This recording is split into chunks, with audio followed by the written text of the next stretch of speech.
Hi, good afternoon. My name is Lisa Scamenti, and I'm a member of the Division of Genetics and Metabolism, for those of you who don't know me.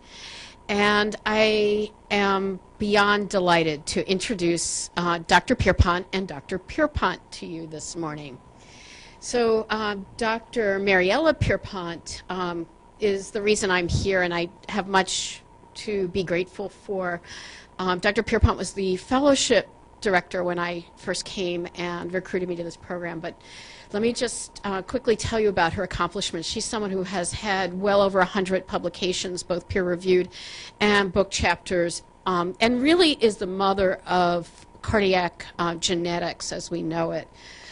She received her PhD in genetics at the University of North Carolina, Chapel Hill, and an MD at the University of Miami, and she's now a professor in pediatrics and ophthalmology. She has recently completed a grant from the Pediatric Heart Network from the NIH, NHLBI, on the efficacy of atenolol versus losartan in patients with Marfan syndrome, and is really developed a significant body of literature on patients with mutations in genes in the RAS pathway, and that's why she's here to speak to you today.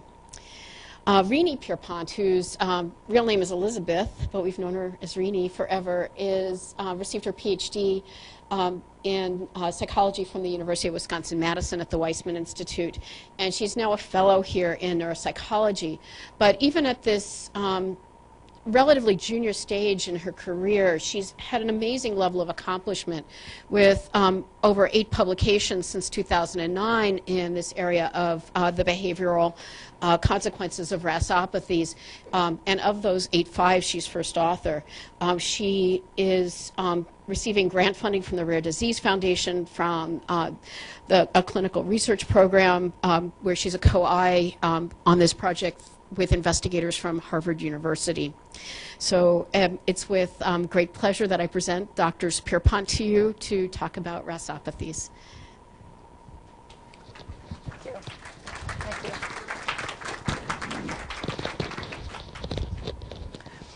Well, good afternoon, everybody. So Rene and I are very happy to be here today to share with you some information about our involvement with patients and studies in the RASopathies for about the last 5 years or so, something like that. So we, of course, let's see, I have to advance it, don't I?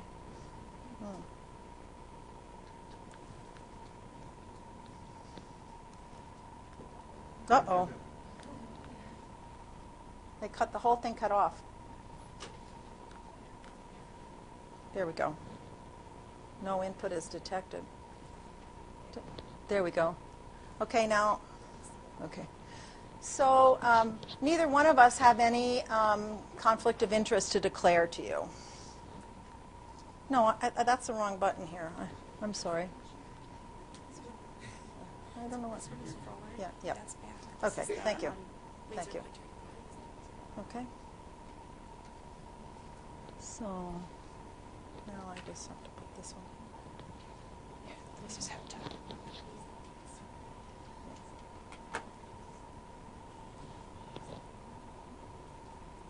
Okay.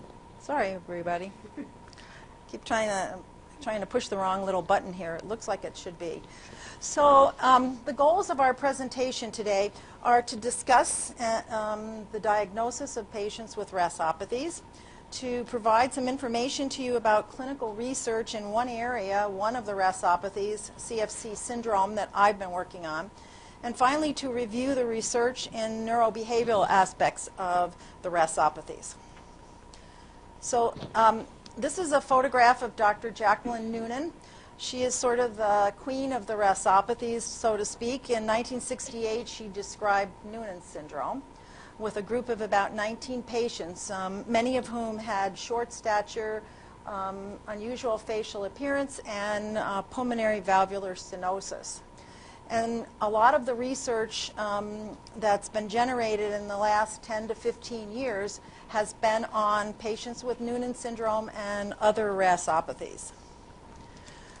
So what are the RASopathies? Well, it's a new term that's been coined in the last 5 years to discuss a group of developmental syndromes. And these syndromes have germline mutations in genes that are part of the RAS mitogen-activated protein kinase pathway. And this is a signal transduction pathway that's extremely important in growth and cellular development.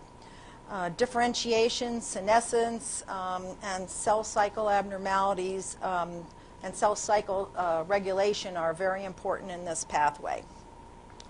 And dysregulation or changes in this pathway have deleterious effects on the embryonic and later stages of development. And by that we mean some of the clinical features that you'll see in some of the RASopathies.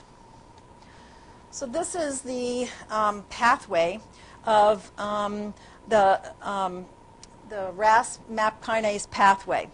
And so what's important in this pathway is that growth factors from the cytoplasm, okay, are bind to the tyrosine kinase receptor, and then with the input of numerous protein moieties in the locale, produce activation of the RAS genes, the HRAS, the KRAS, and the NRAS. And the activated form is the GTP form of the HRAS, KRAS, and NRAS. When it's activated, it can then activate the RAF moieties, BRAF, RAF1, and these then are very important this is the MAPK part of the pathway. MEK1 and 2 are really MAP2K and MAP1K right in there, and they are responsible for activating the ERK1 and ERK2, and the ERK1 and ERK2 then are the ultimate effectors that are important in the signal transduction pathway. And the substrates of ERK1 and ERK2 are transcription factors that are in the cell membrane, proteins, etc., and that are very important in the cell cycle, the differentiation, cellular growth, etc. And so this is a very important pathway for malignancies. Okay, I'm not going to talk really too much about malignancies today, but it's very well studied for many malignancies. And the important things to remember are that the RAS genes are somatically mutated in 20% of malignancies. And the BRAF, which was downstream, right, of the RAS here, the BRAF here is mutated in approximately 7% of malignancies. So this is a very important pathway for the development of solid tumors and other malignancies. So mutations in the RASopathy genes, in most of them, I say, because not all, but most of them are germ-light activating or gain-of-function ones. And they have very important implications in changing the milieu and what happens in terms of changing the activation of the RAS pathway. Many of them are responsible for decreasing the amount of GTP-activated RAS, also stimulating activated RAS. And when these genes are abnormal or mutated, then the activated form of the GTP RAS then is increased. And as it is in the tumor cells, where the direct mutations in the tumor cells are mostly in these RAS genes and BRAF, but then these supportive genes nearby are the genes for a lot of the conditions. Here you can see Noonan syndrome, CFC syndrome, Noonan-like, Noonan syndrome, neurofibromatosis, neurofibromatosis-like syndrome, and Costello syndrome. So what are the conditions? Just the ones that I've talked about. But we're going to restrict ourselves to 4 of them today because there's just so much to talk about. You can't possibly get it all in just a few minutes. So we're going to talk about Noonan syndrome, neurofibromatosis type 1, cardiofaciocutaneous syndrome, and Costello syndrome. The others, if anybody wants to talk to me about afterwards, I'll be happy to discuss them. So here's a comparison of the RASopathies. The first part is that short stature is very common in all of these conditions. And second of all, there are facial features, which I'll show you momentarily, that are recognizable in 3 of the syndromes and sometimes in NF1, because there's an NF noonan phenotype that is seen in about 12% of people with NF1. Cardiac disorders are common in Noonan syndrome and Costello syndrome. Not so common in NF1, except with only about 4%. And they're more frequent in the gene deletions. There are many people with total gene deletions of NF1. CFC has been largely unknown in terms of its occurrence and expectations. So I'm going to talk to you about some research that I've been doing on that area. Developmental delay is present in all of these patients in some form, and that will be the third part of our program that Rene will talk about. Increased risk of malignancy is definite for patients with NF and Costello. With Costello, the most common form is rhabdomyosarcoma, and other solid tumors can be seen in NF1, and we'll talk about that a little bit more later. Noonan syndrome sometimes has transient myeloproliferative disease and JMML. Otherwise, solid tumors are not that common. And CFC, so far, it's rare. We don't know of many cases. The birth prevalence of NF is well known, 1 in 3,000 individuals, and it's estimated at 1 in 2,500 for Noonan syndrome, but this is not a population study. There has been no population study, so we don't know the incidence for sure. But you can see Costello and CFC are much rarer. So this is a panorama of some patients that I've seen over the years with one of the RASopathies. And I'll just point out to you some of the facial features that would make you think they have a RASopathy. For example, down slanting palpebral fissures, wide set eyes, low set ears on many of them. You can see here, widely spaced eyes. Prominent forehead is relatively common in a lot of individuals with the different RASopathy syndromes.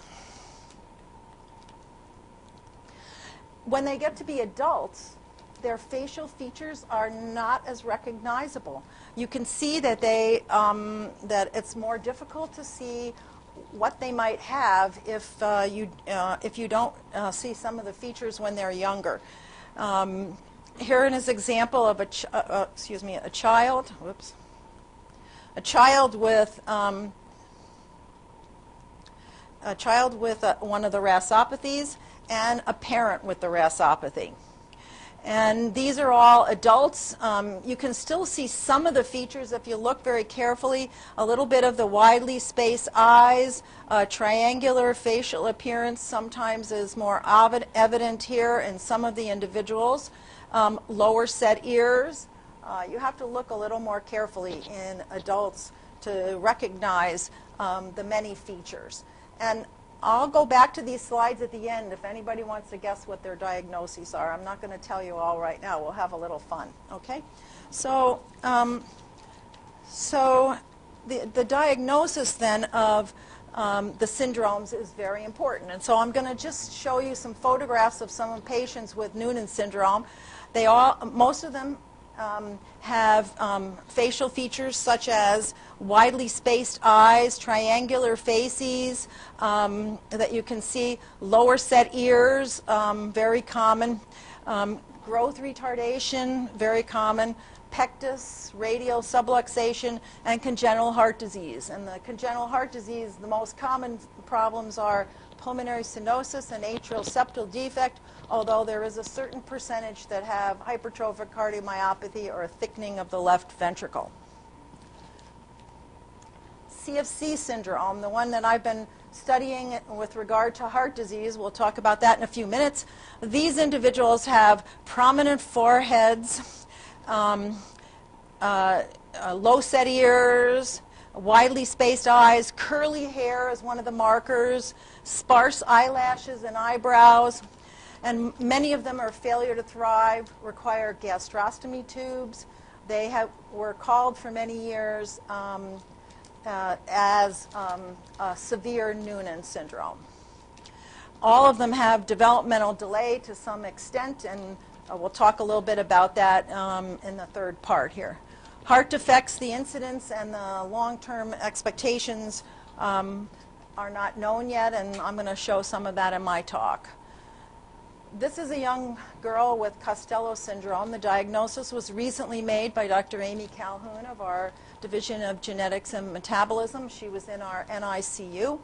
And you can see she has the broad forehead, the widely spaced eyes, low set ears. Well, it's hard to see on this picture.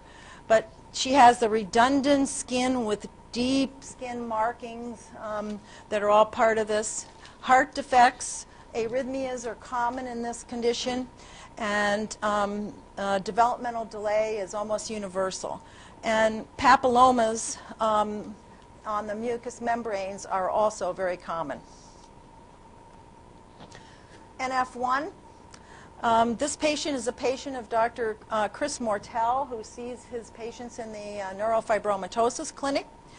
The common features most everybody knows, so I won't spend a lot of time. Cafe au lait spots, subcutaneous nodules, Lish nodules in the eye, irises of the eyes, neurocognitive delays in many, and risk of solid tumors, such as opticgliomas, astrocytomas, and peripheral nerve sheath tumors. So this is the pathway again, and you can see here quickly the NF gene. It's an important gene for exerting influence on the RAS genes. One of the exceptions to a gain-of-function mutation is the NF gene, which usually causes loss of function and changes in the amounts of the GTP active RAS genes. Okay. So diagnosis of someone with a RASopathy is now possible by next-generation sequencing of many of these genes in the pathway. With Noonan syndrome, there are now 8 genes that cause Noonan syndrome. CFC has 4 genes. Costello, 1 gene, the HRAS gene only. NF type 1 is 1. Leigh syndrome, which is a condition where you have cafe au lait spots but no other solid tumors, only has 1 gene. There are some occasional individuals who have gene deletions and duplications. So you can see that the diagnosis can be challenging about what to do first. So with multiple genes, then gene sequencing can be quite expensive. We have some panels that we can use. They're not always covered by insurance. Pre-authorization for testing is often necessary, and sometimes that takes a lot of time for any physician that wants to order them. The importance of doing it is that there are other family members that may be at risk, and there is concern for malignancy, as I talked to you about in some of the syndromes. So where to go from here? Well, the genetics group is willing to help you with all these patients. If you suspect a patient with to be one of the RASopathies, please have them see us. We would love to see them, and we can help wade through the difficulties involved in arranging for the proper diagnosis and ordering the proper gene testing. So now I'd like to go to my part of the research. I'm going to talk about research that's not published and that I will be, I have a manuscript in preparation now to describe, excuse me, the heart disease in CFC. So the study is an IRB-approved study that I began at Children's Hospital, and I'm continuing there as I'm 10% time at Children's. And subjects were recruited from the genetics clinics there that I knew of, as well as at the CFC International Support Group meeting. There are probably about 250 patients with CFC worldwide. We obtained permissions and received actual cardiac records like echocardiogram reports, EKGs, clinic letters, hospital discharge, etc. And everything was reviewed by one researcher. So we recruited 77 patients, but we only had 69 that we had adequate echocardiograms that we could evaluate and that we could contained good material for designating a diagnosis. There were 29 males and 41 females. Age at diagnosis of CFC was 5.4 years, so it's not young yet because it takes a while for people to, figure out what they have. And at the time of study, the average age was 10.4 years. 66 out of the 69 are alive with 3 deceased. And the gene mutations analysis of these patients pretty much follows what's expected in the literature for other patients with CFC. Those with the most common, sorry I keep going back on this, the most common mutation is BRAF by far, and the MEK1, 2, and KRAS represent a much smaller a part of the mutations. We had 2 patients in the study that were unknown but had all of the classical features of this syndrome, so we suspect that more genes are going to be found. So with a documented cardiac problem, there are 53 out of the 69 for a 77% total. And the interesting thing is most of these patients had multiple cardiac problems. They might have a valve abnormality plus a hypertrophic cardiomyopathy, and I'll show you the distribution. No cardiac disease was found in 23%. Congenital heart defects made up 36 out of 69, and I'll show you a graph of what those were. Hypertrophic cardiomyopathy was present in 40% of the patients with this. This means that they have thickening of the left ventricle. Most people call it hypertrophic cardiomyopathy, but as far as we can tell, the prognosis may not be the same as what we think of in the familial hypertrophic cardiomyopathy. There were very few, there was only 1 with a coronary artery abnormality, 2 with hypertension, and none with aortic root dilation. And the interesting thing about aortic root dilation is that it is, a recent paper came out in Noonan syndrome describing how a number of individuals with Noonan syndrome have aortic root dilation, to our surprise. The most common heart defects, pulmonary stenosis, atrial septal defect, and then the others, there's a sprinkling of other types. So you get from that that the heart defects are very similar to those in Noonan syndrome. Important thing on this slide to remember is that 11 of the 69 required heart surgery, and 5 of the 69 had balloon valvuloplasty of the pulmonary valve. There were only 5 with symptomatic arrhythmias for a 7% incidence. The incidence in Costello syndrome, for example, is much more. Complications, pericardial effusion, pericarditis, requiring pericardiocentesis or pericardial window, chylothorax, which is often seen in Noonan syndrome. And finally, there were 3 deceased patients. The top 2, we don't know why they died. They died with intractable seizures. Both of them had thickening of the heart. We just don't know. The last one had severe congenital heart disease, double outlet right ventricle coarctation, and died with severe pulmonary hypertension and respiratory failure. So to sum up, cardiac disease in CFC, there's 77% have it. Multiple cardiac problems are common, and only 23% have no heart disease. And symptomatic arrhythmia is relatively uncommon. Okay, so now I'd like to turn the podium over to Rene, who's going to talk about neurodevelopmental aspects. Okay, let's see. That sounds like it's working. So it's a pleasure to have the opportunity to participate in this joint presentation today with my esteemed research collaborator, who happens to be my mother. So my section of the Grand Rounds presentation will focus on the neurobehavioral aspects and consequences of mutations in the RAS pathway. This is a topic I've been studying for several years now in collaboration with other child psychologists as well as geneticists and other physicians. I first attended a meeting of the Noonan syndrome support group in 2006 as a graduate student, and since then this has been one of my primary research interests.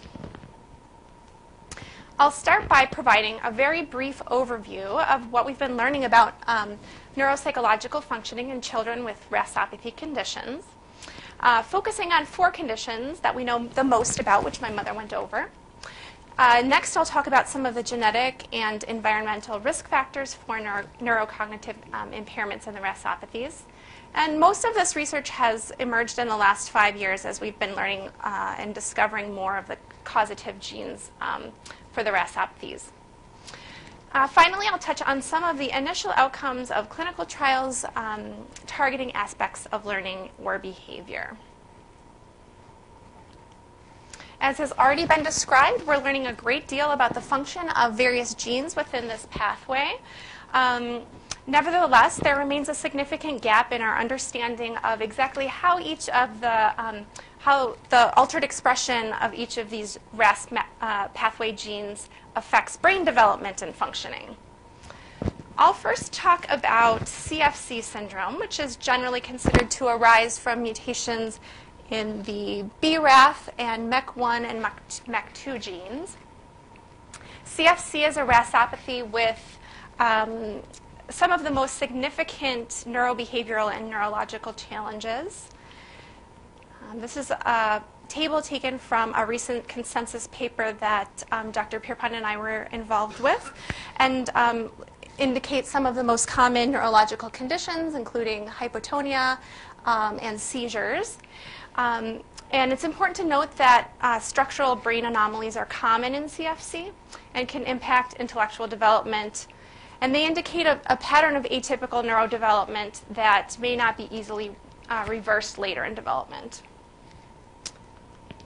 Nearly all children with CFC have intellectual disability. That's defined as an IQ of less than 70 with significant delays in adaptive functioning. This figure is from a study of adaptive functioning that we published a few years ago. Because it can be very difficult to obtain accurate IQ estimates in this population due to behavioral challenges, we used parent report measures to examine adaptive skills, such as receptive and expressive language, self-care skills, etc. And in a cohort of 22 individuals with molecular confirmation of CFC, which is actually fairly large given the rare prevalence of this condition, my colleagues and I found that there was a relative strength in communication and social skills relative to daily living skills, which may reflect that a lot of kids with CFC have significant physical limitations and may require assistance to complete activities like feeding themselves, bathing, and dressing, sometimes into adolescence or adulthood. But there really is significant variability in the scores, as you can see the range. An average score on this measure would be 100, so the range is still quite large despite the delays.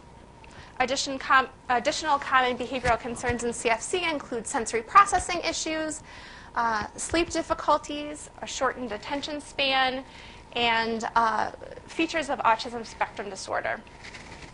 I'll mention that I'm currently working with a collaborator at Youngstown State University on the first in-depth investigation of emotional and behavioral challenges in CFC. And we're also studying the impact that these behavioral challenges have on parenting stress and resilience. Next, I'll turn to Costello syndrome. This syndrome is associated with mutations in just one gene, HRAS. Research on Costello syndrome shows a cognitive profile of mild to moderate intellectual disability. And I've listed the average IQ scores from 2 of the more recent studies of Costello syndrome, although the numbers are quite small because of this is a very rare condition. And again, there's significant variability with scores ranging from significant intellectual impairment up into the low average range. A recent review paper indicates that there are several additional key aspects of the Costello syndrome phenotype, including a relative strength in problem solving and the ability to think logically, which is called fluid reasoning. Whereas motor, visual, perceptual, and expressive language skills tend to be a relative weakness. Many people with Costello syndrome show heightened anxiety or shyness traits, particularly separation anxiety. And within adaptive functioning, social skills tend to be a relative strength, which is somewhat interesting given some concern about autism spectrum features in the RASopathies. But like in CFC syndrome, many of these children have physical challenges that impact their quality of life and daily functioning. Interestingly, there's some evidence to suggest that girls with CFC may have higher daily functioning abilities than boys, and this is a preliminary finding with small numbers, but it's interesting to note that maybe parents are either viewing their children with Costello as functioning at a higher level if they're girls, or there may be some functional differences between the genders. Next, we'll turn to Noonan syndrome, which is the RASopathy that I've personally studied the most extensively. And Noonan syndrome can arise from one of many different gene mutations. And it's extremely interesting from the perspective of trying to understand the function of the different proteins in the RAS pathway. So in Noonan syndrome, we tend to see a relatively less severe impact on intellectual functioning than in Costello and CFC, with average IQ from most studies being around the low average range. Intellectual functioning in people with Noonan's can range from moderate intellectual disability up into the superior range. And this is a figure from a 2009 paper we published showing the distribution of IQ scores for a group of about 70 children with Noonan syndrome. The black line is the normal bell curve from the normative population. So you can see the distribution is shifted somewhat leftward, but sort of has quite a range with about 10% showing intellectual disability. So while there is a higher prevalence of intellectual disability in Noonan syndrome, it's still only around 10%, and more commonly, we see more sort of subtle learning difficulties and language impairments. We've also recently learned that regions of the brain involved in attention regulation are also affected in Noonan's. So this is a figure from a poster that I presented at the Pediatrics press conference last year, where my colleague, Dr. Amy Roberts at Boston Children's Hospital, and I looked at a cohort of 32 children with Noonan syndrome and a comparison group of 16 unaffected siblings. We administered a series of behavioral tasks to study attention, so asking them to sustain their attention to a boring task over a long period of time or inhibit a response. And we also administered parent-report measures of attention and executive functioning problems. And as you can see, this is the result of the 3 behavioral tasks we administered. And despite controlling for age and gender, there were significant group differences on all of the measures. So I think these results really highlight the importance of clinical evaluation for ADHD as a key neurobehavioral concern among individuals with Noonan syndrome. NF1 is next, and it's a relatively common RASopathy, by far the most extensively studied from a neuropsychological standpoint. Average intellectual functioning in NF tends to be around the same range as with Noonan syndrome, so sort of in the low average range, with group means generally in the low average range, but significant variability. Most people with NF do not have intellectual disability, but they're at heightened risk for attention deficit hyperactivity disorder, specific learning disabilities. Many of them are receiving services in school as a result of these disabilities. And they're also at heightened risk for behavioral problems, mood concerns, I'll come back to some of the research on NF again at the end of this talk when discussing clinical trials, which have been very important for NF. So all of the neuropsychological profiles and outcomes that I discussed in this first part of my talk arise from an interplay between both genes and environment, as any behavioral scientist will tell you.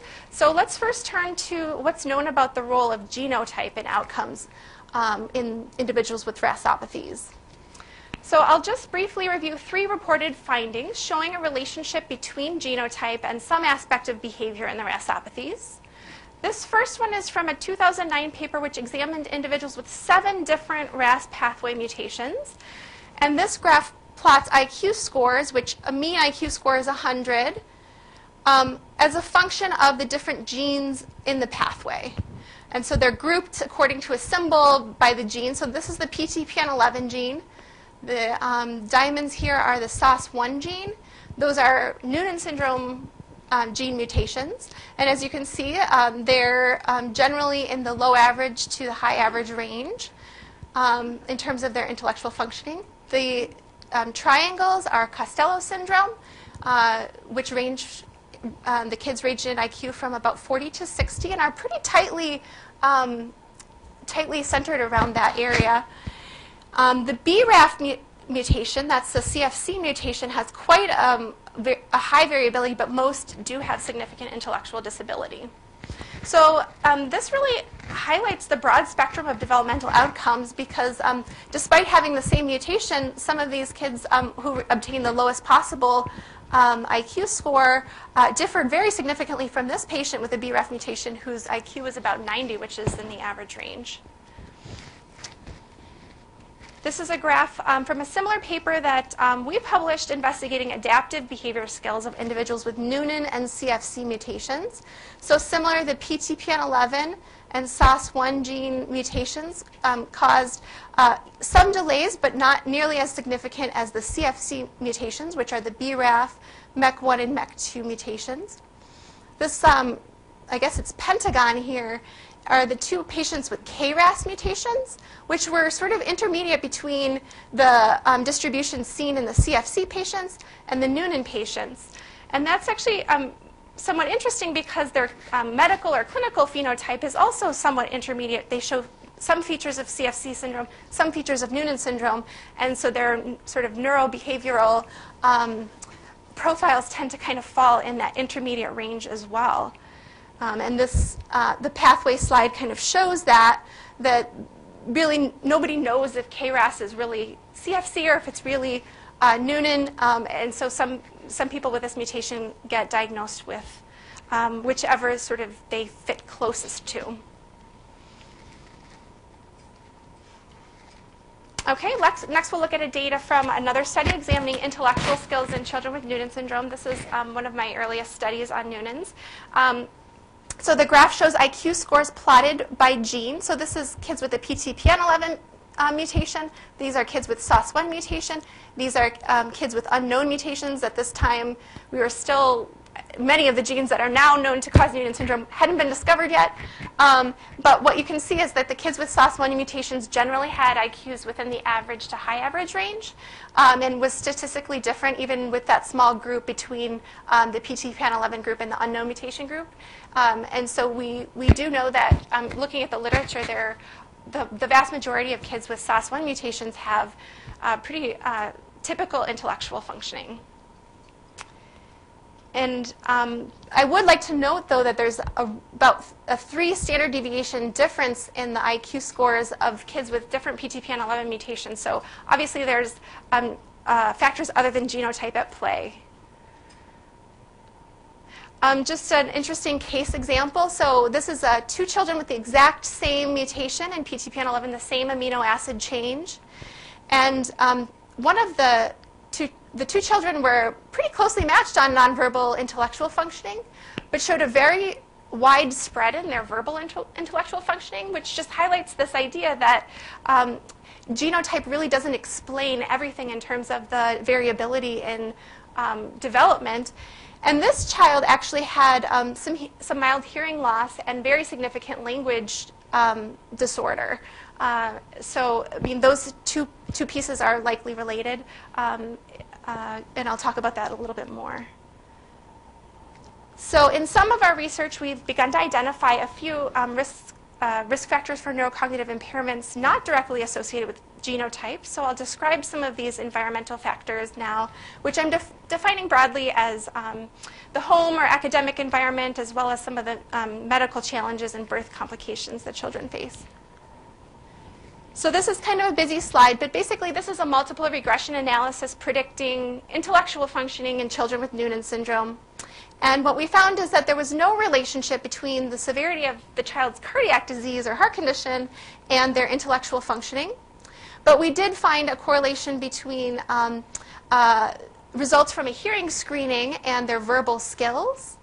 And we also found that parent education levels were associated with outcomes in terms of intellectual functioning, which is also found in the general population, but that also shows that there's a lot of environmental factors playing a role here as well. So some of the implications, if we sort of put together all these findings, is that individuals with RASopathy conditions might be more likely to have neurobehavioral deficits if they have factors including, we found hearing loss to be associated with verbal intellectual functioning. Another study found that preterm birth placed a child at higher risk for neurocognitive delays. Severe motor difficulties was also correlated with cognitive outcomes. And then we found that individuals with RASopathies were less likely to have neurobehavioral impairments if they had more upstream RAS pathway mutations. So those are the SOS1 gene and several of the other Noonan syndrome genes and the NF gene mutation, as well as parents with higher levels of education. So what are some of the exciting current hot trends in RASopathies research?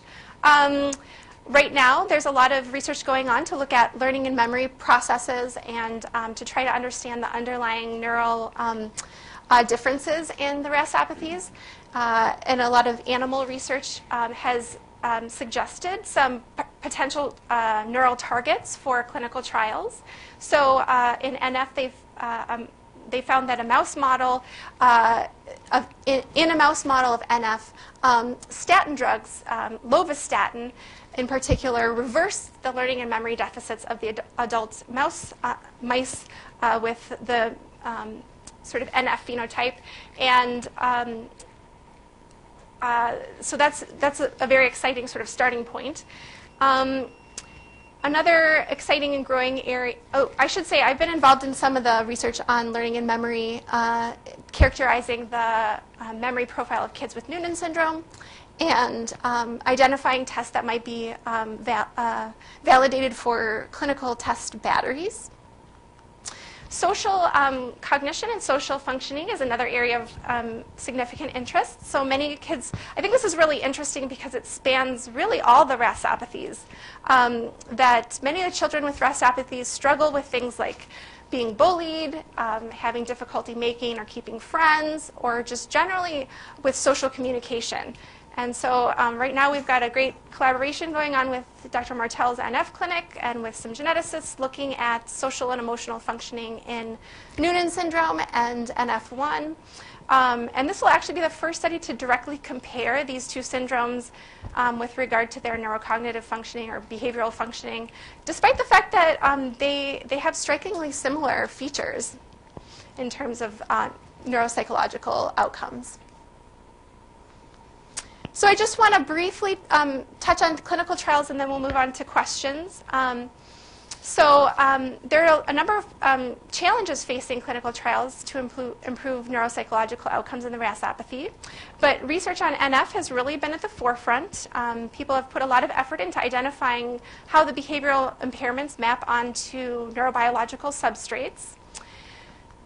Some initial clinical trials have begun to suggest avenues of treatment. A 2002 study showed that methylphenidate, a stimulant medication, is effective in reducing ADHD symptoms in children with NF. which is certainly an important finding in terms of making recommendations for those kids with NF who struggle with ADHD. I mentioned already the lovastatin trial. So the animal finding was that lovastatin reversed learning deficits in a mouse model. Thus far, this promising result didn't bear out such positive results in a human trial. So after a 12-week trial of simvastatin, which is one of the statin drugs, children with NF showed very minimal gains in most areas of cognitive functioning that were assessed. So they looked at all these different kind of cognitive measures, and just one of them showed a significant difference between the placebo and simvastatin-treated group, which was not as exciting or promising as I think people had hoped after the animal outcome of the animal research. There are ongoing trials using lovastatin, another statin drug, and people are very interested in this also for Noonan syndrome because the animal research is very promising in terms of the ability of lovastatin to reverse some of the learning deficits in Noonan's as well. And so I've been talking with some of the researchers about a possible Noonan clinical trial using this sort of set of drugs.